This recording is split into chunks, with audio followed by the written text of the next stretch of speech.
Welcome to Chillin' 101. We hope this video helps. Turn on your new phone and connect to Wi-Fi right away. You need internet to sign in and restore.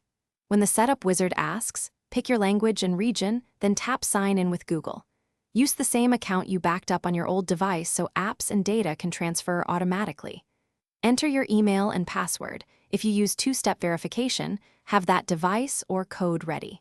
Once done, the phone will check for available backups to restore. You'll now enter credentials. Type your Google email and password carefully or paste from a password manager. Next, complete two-factor authentication. Approve the prompt, enter an SMS code, or use your authenticator app. After signing in, the setup shows available backups from your previous device. Choose the most recent one and pick what to restore, like apps, Wi-Fi, and photos. Make sure you remain on Wi-Fi and keep the phone plugged in while the restore runs. Large restores can take time. Finish by confirming your Google account appears in Settings accounts, and that Play Store shows your profile. Make choices for Google services, backups, location, and personalized ads, and set a screen lock and Find My Device for security. Sync contacts and calendar and verify photos are uploading.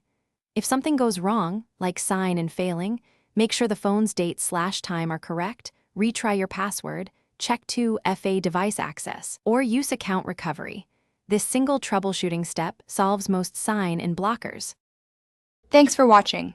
Consider subscribing if we helped you.